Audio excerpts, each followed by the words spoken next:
Hey, Dan. Hi, Jefferson. Nice to meet you. Yeah, same here. Yeah, thanks a lot, man, for meeting with me today. I'm happy to do so. Thank you, sir. So, first question for you is it seems like a paradox that even if you're a warrior for peace, a peaceful and warrior seems like a paradox, even if you're a warrior for peace. What does the title of that archetype mean to you? Well, that's a good question. It's one I've received before, and I guess the best way to answer it is to uh, tell a true story about the beginning of that term, peaceful warrior, which does sound like a paradox. How can you be peaceful and a warrior at the same time? Um, I think Mahatma Gandhi called himself a soldier for peace. But the way this name, this term came about, I was teaching a course in martial arts at Oberlin College, where I was on the faculty in around the early 1970s, and it was in a course on Aikido, the Japanese martial art, emphasizing blending with other people rather than resisting force with force, much like judo, and also Tai Chi, a Chinese martial art, the slow motion movements, kind of a moving meditation type of activity. And so in the catalog, for the college catalog, I was going to call it The Way of the Warrior. But that didn't quite seem to fit because um, these were internal martial arts. They were more about more receptive than aggressive. So that's when the term popped up, a light bulb moment. I went, why don't I call it The Way of the Peaceful Warrior? So that was the name of the course. And years later, when I wrote my first major book, um, I didn't know what to call it. It was about a lot of things based on my experiences and what I wanted to share with people. So that's when the idea came up. Hey, why don't I base it on that old gas station attendant I met after a late night date one night, the man I tended to call Socrates, and I called it The Way of the Peaceful Warrior. Now, what the term means, I know that's kind of a long answer, but I wanted to give a context. And basically, and why I call all of us peaceful warriors in training is I don't know anybody who isn't striving in life to live with a more peaceful heart, more of a sense of serenity in the chaos of the daily news. But there are times we need a warrior spirit. And when I say that, it's a traditional, like a samurai type of warrior spirit. It's not necessarily about fighting anyone, it's more about the internal battles with self doubt, with insecurity, all that stuff that comes up, our inner demons, let's say. Um, but it really is about rolling up our sleeves and marching into life, showing courage even when we're not necessarily feeling it. So that's why I use the term peaceful warrior in the sense of everyday life. It's the warrior spirit and a peaceful heart. I love it. You did mention that you think that everybody has the ability of being a peaceful warrior, which I did want to kind of ask you if you thought that everybody was capable, or is it more like a Jedi that only a few are going to master the ability to be a peaceful warrior? Well, some people write to me and say, Dan, I want to become a peaceful warrior like you. Well, first of all, they're making some assumptions. They don't really know me. And people tend to idealize, authors and put them up on pedestals, and that's not appropriate in my case. But I don't think it's about becoming like a Jedi, which is an idealized notion of some using the Force in some magical, mystical way. Um, it's more, that's why I say we're all peaceful warriors in training in the school of everyday life. I view everyone as a peaceful warrior in training because everyone is striving to live with a peaceful heart and sometimes needs a warrior spirit. So it's really a call to this archetype, if you will, this idea that inside of us, each of us, is this sense of strength, this courage and love, um, about living with our head in the clouds but our feet on the ground, and with a peaceful heart and warrior spirit. In fact, that's the title of my book. You can see over here, Peaceful Heart, Warrior Spirit. It's the latest book I wrote and my culminating work, my last book, probably after 18 books. Huh. And it's the true story behind the story of Way of the Peaceful Warrior, about my 20-year quest for finding wisdom, deep wisdom, transcendent wisdom, if you will, and working with 4 mentors over a 20-year period. So people, who saw the movie or maybe read my first book think, oh, he was a young athlete in college and he met this wise old guy in a gas station and now he teaches. But there was much more to that story in terms of my preparation. Which makes me want to ask you, how do you know when you have found your Socrates? How do you know when it's time to stop dead in your tracks of what you're doing in life, really listen to a mentor, and even change course with life? Well, I think we've all met bits and pieces of that archetype, that Socrates. He was, in a sense, my muse.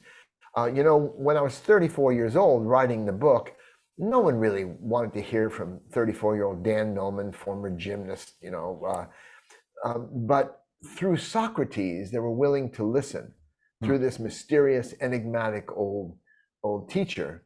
I'd read Carlos Castaneda's books previous to that, and his adventures took place using various psychedelic substances, psychotropic things like peyote and mescaline, and they took place in the desert.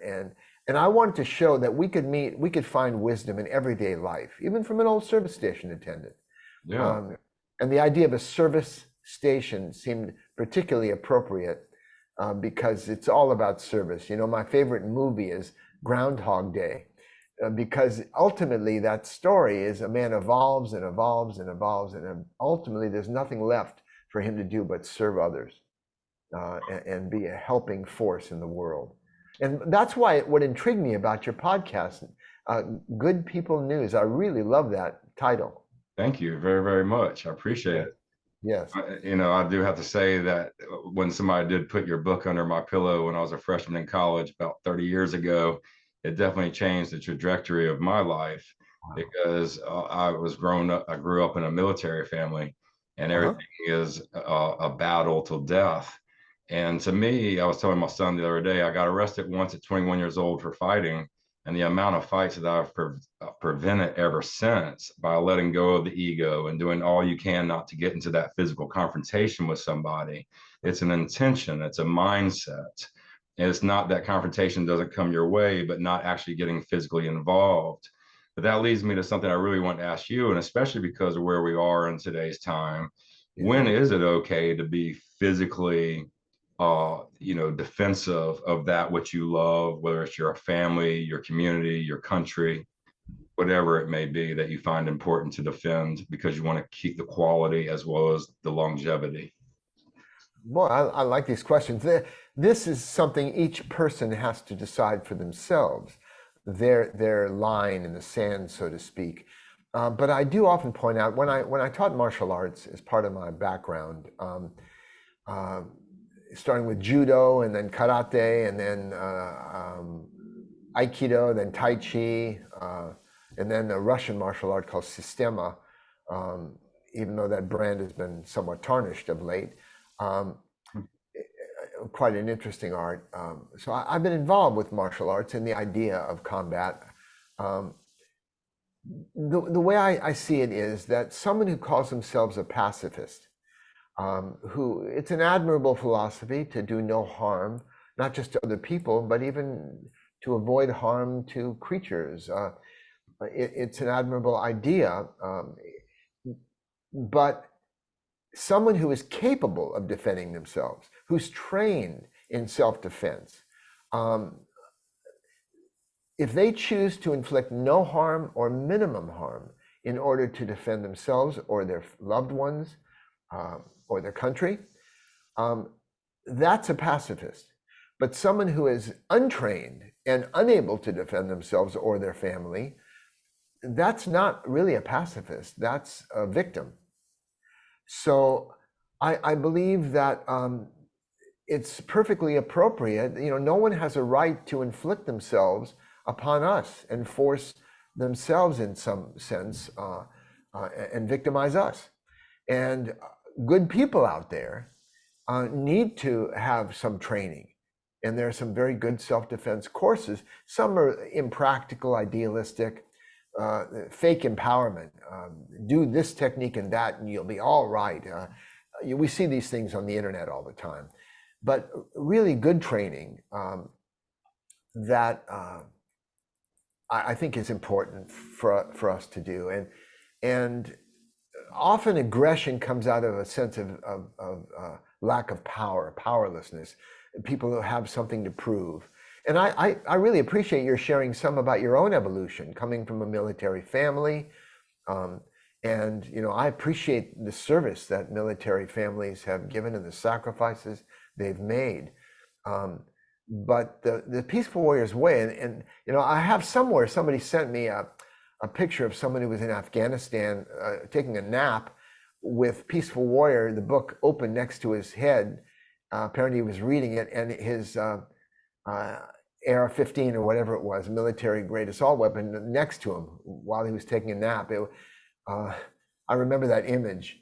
So I do appreciate people in law enforcement, in the military, who put themselves in harm's way to help protect and defend others in the best situations. But this way is really about everyday life. It's about each of us. It's not really necessarily about fighting. I haven't been in a fight since I was in middle school, and I hope to continue to avoid that by being kind to others and courteous and respectful in my own life. But I have had some training, and given my age, which is 78 years old, I'm realistic in terms of my ability to actually take on somebody in a confrontation. But to avoid these things is the highest art, I think. Have you had any verbal confrontations in that time period? Well, yeah, I live in Brooklyn, New York. It's pretty hard to avoid cars cutting one off on the street and bikes you have to dodge. It used to be a joke, the bumper sticker, if you don't like the way I drive, get off the sidewalk. Right. Well, it's not a joke anymore with all the e-bikes. So there are times where I may even say, "Hey, what are you doing?" That kind of thing. Yeah. Sure, but no, nothing's escalated to other than with my wife. No, we've been married 48 years. It took me 20 years to realize she wasn't criticizing me; she was improving me. Well, I'm Uh, at the 20-year mark, and I can say I'm learning the exact same thing right here, right now. yes, It's more of an improvement than a criticism. That's why exactly, you're in each other's life, is to help each other improve. exactly. Do you I have a belief in and or definition concept of God? Um, well, there's some wonderful sayings that I often use. For me, God is a metaphor for all that is, for universal wisdom, love, and peace, but not someone sitting up in a cloud who's helping people win football games, that sort of thing. The only prayers I know are "Thank you" and "Thy will be done." Um, but I'm not traditionally religious, I would have to say. Though I do use quotes about God. For example, God invented men and women because God loves stories. Hmm. That kind of thing. Or there's another saying that there's God, then there's not paying attention. So I've had these transcendent moments of unity, of oneness with the universe, and it's hard not to feel. Not even a matter of believing, to feel some presence that transcends our everyday life. Um, but if someone said, "Do you believe in God?" I'd have to say, not in the traditional sense. Do you feel like you are a messenger for what you were talking about as far as the overall being of, just whatever is ancient and present among us? Like you said, Well, you yes, have this but I'm time not of activity. exclusively so. I'm not a special agent or carrier of light. We all are. Right. Uh, yeah, I think, um, yeah, a woman named Peace Pilgrim once said, "Live according to your highest light, and more light shall be given." I like it. You have any Yeah. advice for humanity for where we are today? Well, my particular big picture view of whether this experiment called humanity will survive or not. I think it's going to depend on making a fundamental shift in our way of thinking from competition, from competitive mind, one nation over another, one person over another, to collaborative mind. The recognition we're all in this together, that no matter what we look like, whatever our background, wherever we come from, every human being I've ever met wants to be loved and understood and appreciated. Yeah. So if we start from that common ground, I think we're going to be much better off. And everything that, you know, was it Einstein who said that a problem cannot be solved at the same level of awareness at which it was created?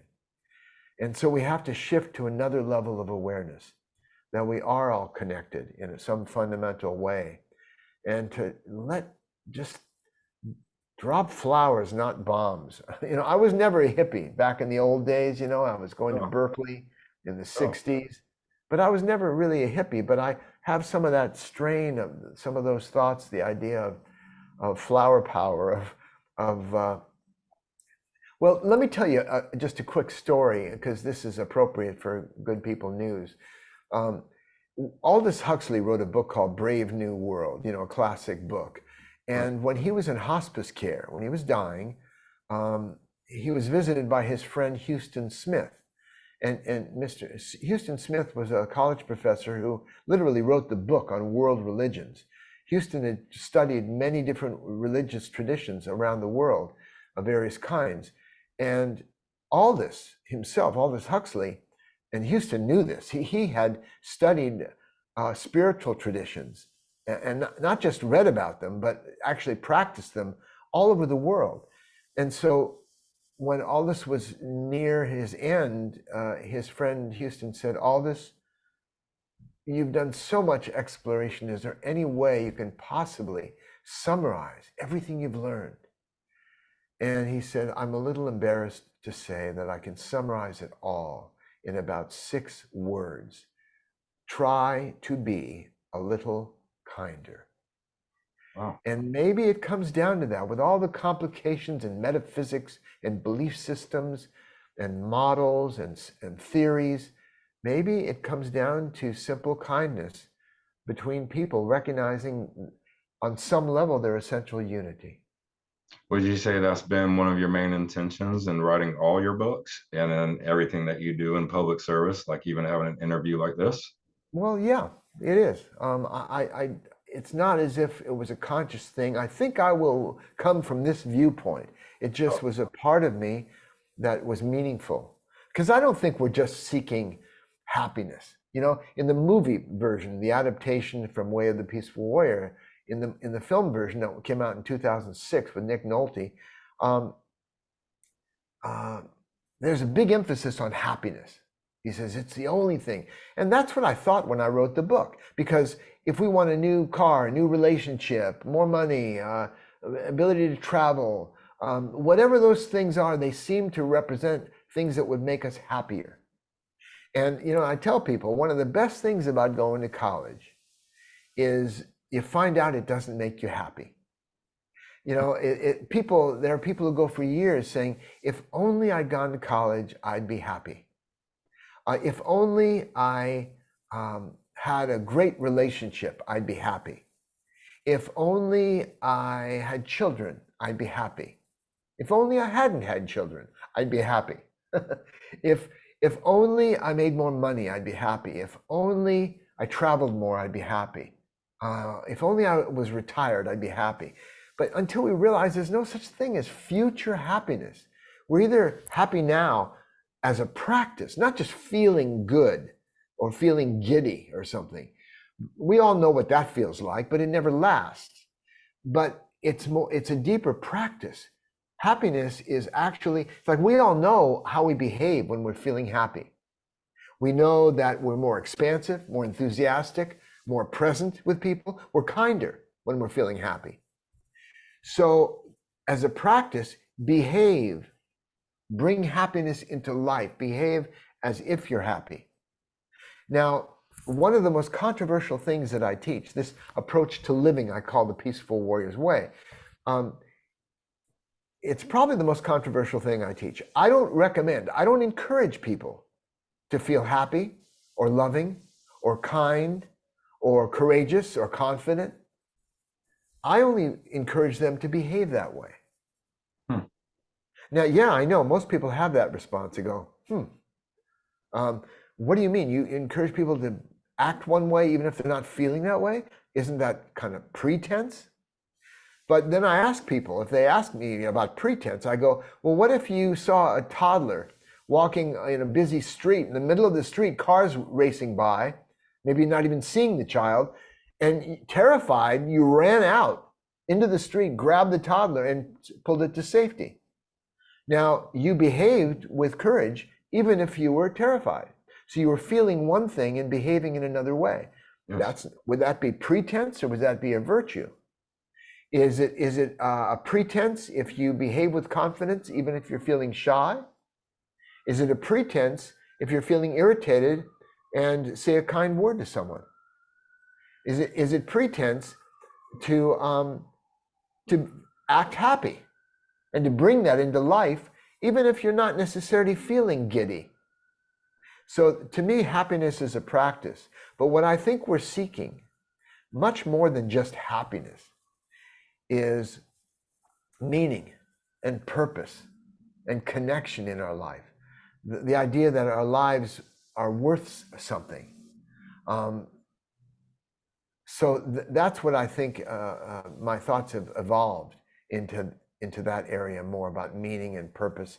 And some of the books I've written are about clarifying our life purpose. Any misconceptions about you that you'd love to have cleared up with the general public?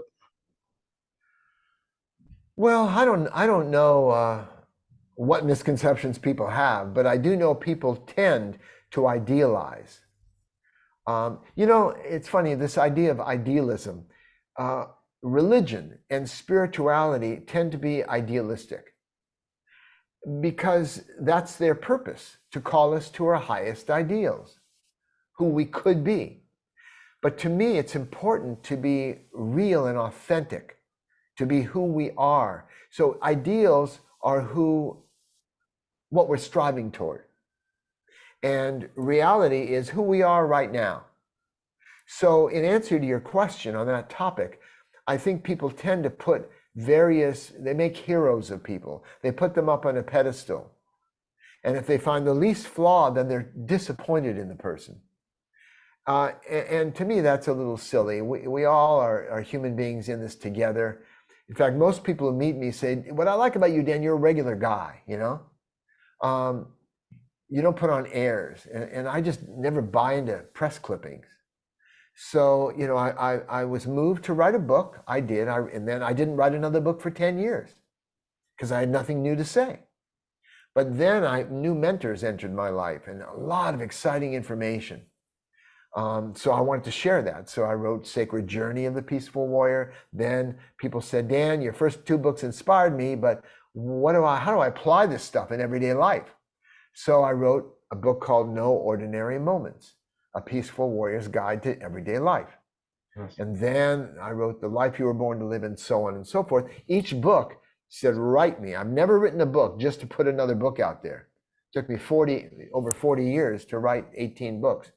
But each one seemed like it needed to be written at the time. Oh. And they're different, so anyway, that's a bit of background. Well, more so than just a misconception, is there something in general that you'd want people to know that you think that they don't know?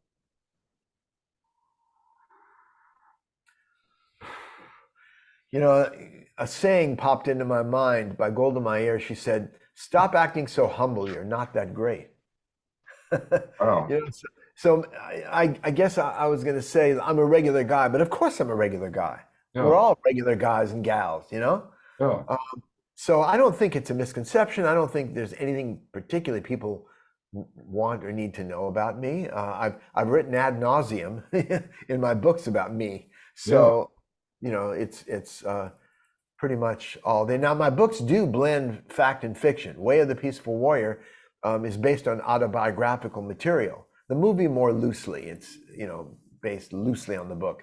Um, Movies are rarely true and accurate in every fact because they have to create conflict to make drama and so on and condense people's lives.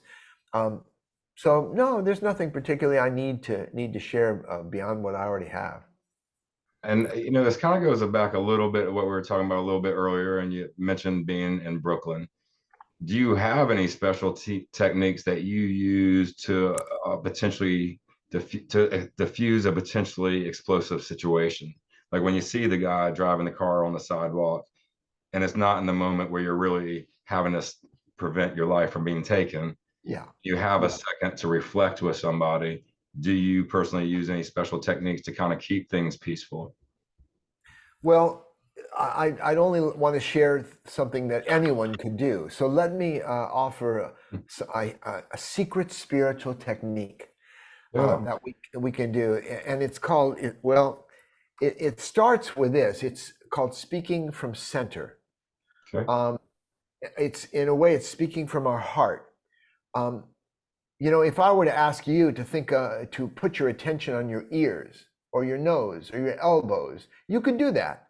You could, we don't normally think about our ears or our elbows, but if we put attention there, okay, I'm aware of my elbows now. Now I'm aware of my ears or my nose. And in the same way, if we put our attention in our heart, literally the organ beating in our chest, um, for some people, that's like a feeling center. And when I speak, and I don't have to speak with any particular tone of voice. I don't have to speak like this, I can just speak normally. But if my attention is in my heart while I speak, I'm connecting my heart to my voice. Now, here's an interesting phenomenon. If you put two guitars and they're both in tune next to one another, and you pluck, say, the E string on one of the guitars, the E string on the guitar next to it will start to vibrate. That's sympathetic or harmonic resonance. Huh. That's a physical fact. And if we speak from our mind, we resonate the mind of other people. If we speak from our heart, we resonate the heart of other people. And all I ask is, people don't have to believe that, but they can try it out. When they're in the supermarket getting some groceries, maybe they see the checkout clerk is wearing nice earrings or a scarf or something, and they just say to them, hey, that's really a nice scarf or nice earrings, very pretty or very, very nice looking. But you say it from your heart. Just be aware of the heart at the same time. When you leave, that person is going to feel uplifted, not just because of the words you said, but because of you were coming from that place. Yes. Now you might wonder why I gave that particular technique, but you can also connect your voice to your touch. If you just touch someone's shoulder or shake hands with someone, connect it with your heart. It has a deeper impact. We all know more and more research, goes into how touch is so important for human beings. And that's why today is a problematic thing. We're just getting used to technology and people are getting more isolated, and we need to keep physical contact with people. But when you connect your touch with your heart, that has a deeper impact. And in the same way, you can even connect your thoughts to your heart. And that comes back to your question. After I dodge that electric bike or whatever on the sidewalk, I might feel angry. That's perfectly natural in that moment. But if I'm able to just remember and turn to them, watching them zoom off, and say to them 3 words. I may not like their personality very much, or their behavior, but if I can say to that soul racing off on that e-bike, I love you, I support you, God bless you. But I say it from my heart. Just those words. I love you. Now that I'm talking about that soul stumbling toward the light, just like I am. And if I can say those words from my heart, it performs a healing in me. I'm just not angry anymore. Oh. I remember that connection. There's a person struggling, disturbed people disturb other people. That's how it is in life. Oh. So it brings a little more compassion, and it opens the way for kindness. And it's a simple technique. Anybody can do it at any time, whether you're speaking from your heart, touching from your heart, or even thinking something like that. So again, it doesn't mean you have to pretend to love that person, that personality, but that soul, let's say, at a deeper level, that connection, and it actually helps enhance our sense of cosmic humor too. You Last know, thing for you, Dan. Uh, yeah, as far as questions, I want to respect the time slot that you gave for me. sure, Um, sure. you've mentioned a little bit about how people kind of heroize other people, like lift them up. Was it shocking to you at first when you saw how much people did resonate with the messages that you were putting out there?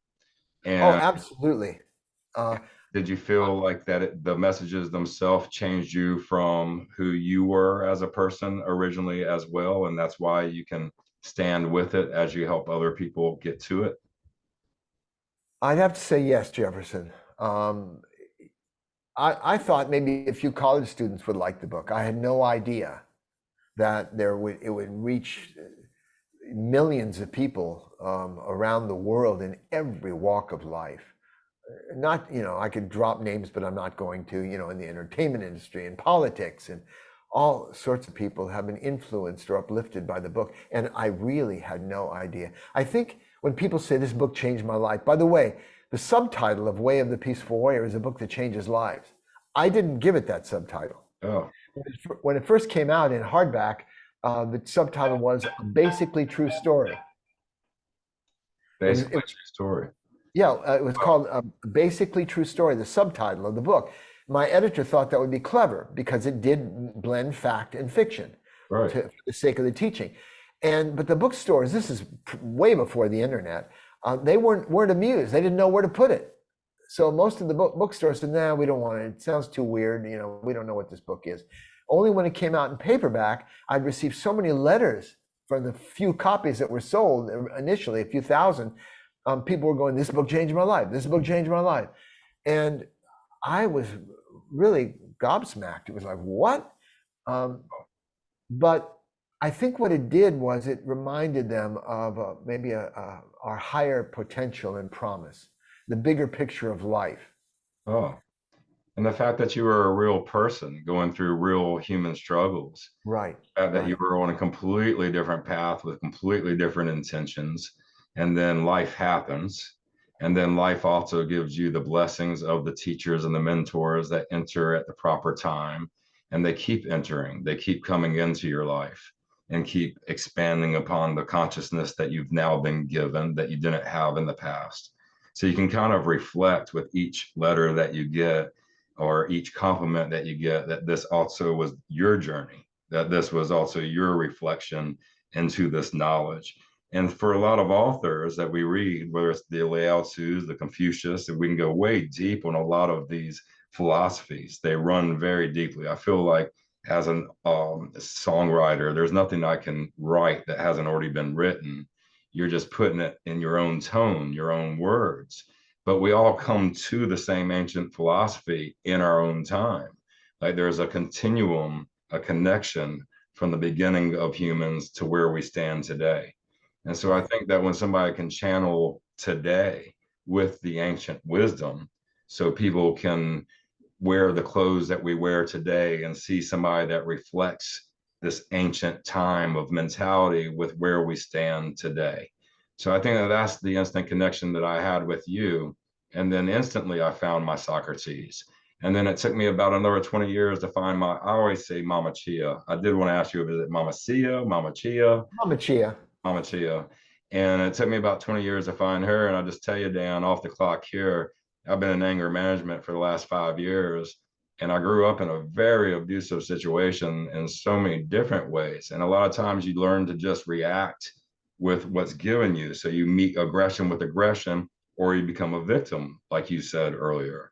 Yeah, But then if you follow a path like the one that you laid out, and you're like, well, I can be a warrior, but I choose to be a peaceful warrior. Somebody's going to actually pass love and peace and kindness, generosity, connectivity, wherever you go and with whoever you're with.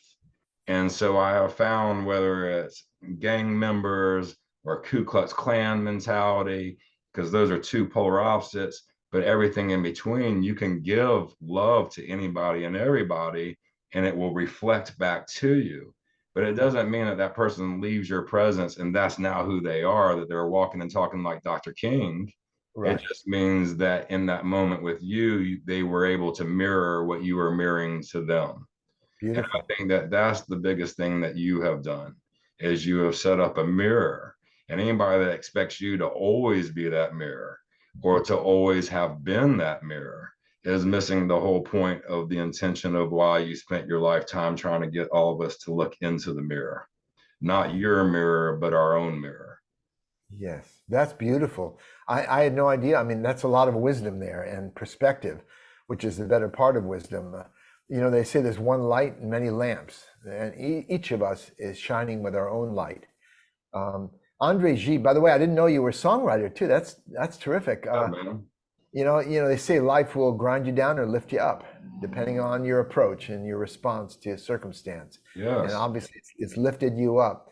Andre Gide once said, "Everything that needs to be written has already been written or been said, but it needs to be said again because no one was really paying attention." And Interesting. so there's always room for new voices like yours, like mine, and like your listeners. Well, I thank you so much for taking the time to meet with me, man. You really have been somebody that's been very special to my heart. I've bought your book for many people. I don't usually buy books for folks, and I'm still doing it up to just even last year. I just think it is an important message. There's something about it, again, that just connects to the point that somebody can see this can be me. And it's not just that I'm reading about Confucius, which none of us can be. None of us Right. can be Buddha, none of us can be Jesus, but we can be our own Dan Millman. We can be our own peaceful warrior. I can be Yes, Jefferson Taffet, a peaceful warrior. And absolutely. I'm so grateful to you, man. I really am. Oh, I really feel that, and from your heart to mine, and mine back to yours. Thank you, Dan. God bless you, brother. Bless you. Take care.